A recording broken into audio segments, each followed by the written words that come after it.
নমস্কাৰ আসাম টেক চেনেললৈ স্বাগতম জনাইছো আৰু এই মুহূৰ্তত লৈ আহিছো ৰাজ্যবাসীলৈ কেইবাটাও গুৰুত্বপূৰ্ণ খবৰ আৰু এই খবৰ কেইটা এগৰাকী অসমৰ নাগৰিক হিচাপে আপুনি জনাটো অত্যন্ত দায়িত্ব।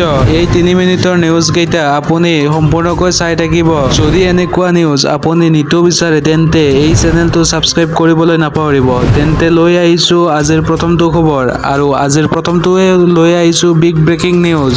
এইবাৰ বৰপেটাৰ উপায়ুক্তক ধমক দিলে মুখ্যমন্ত্ৰী ডক্টৰ হিমন্ত বিশ্ব শৰ্মাই। ডিসি বৰপেটা লাইনত আহক।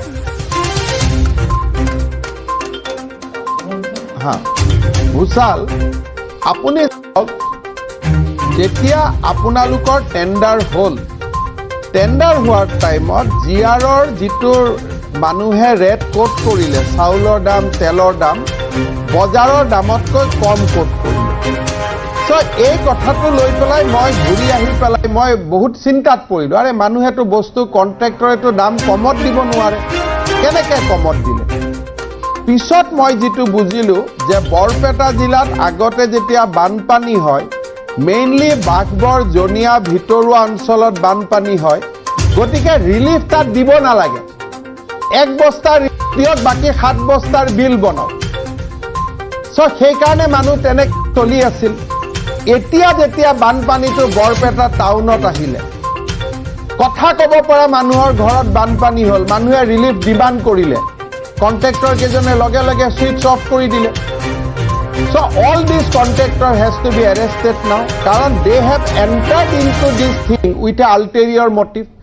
আৰু আপুনি এতিয়া মই ইয়াত এডিশ্যনেল চিফ ছেক্ৰেটাৰী মই এটা ইনকুৱাৰী দিম যে আগে পিছেও আপোনালোকৰ দাম মাৰ্কেটতকৈ কম দামতে চলি আছিল। এতিয়া যিটো ৰেকেট বৰপেটাত ওলাই আহিলে, আৰু আপুনিও আপোনাৰ অফিচৰ PS জনৰ মতে সদায় নচলিব, বিদ্যুৎ নে কি নাম আছে, বিপদত পৰি যাব।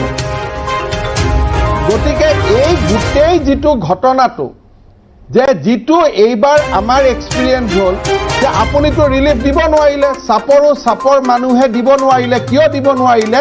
সকলোৱে ভাবিছিল বানপানীটো নাহে, আমি শ্বৰ্ট ছাপ্লাই কৰি দিম আৰু আমাৰ ৰেটটো আমি বনাই ল'ম। কিন্তু ভগৱানে তেওঁলোকক শিকাই দিলে, ছুইচ বন্ধ কৰি দিবলগীয়া হ'ল মোবাইলত। ডিজাষ্টাৰ হ'ল। কিন্তু এই ডাঙৰ কৰাপশ্যনৰ চেইন এটা ওলাই আহিলে যে আচলতে এওঁলোক কণ্ট্ৰেক্টৰ নাছিলে, এওঁলোকে শ্বৰ্ট ছাপ্লাই দি খোৱা মানুহ আছিলে।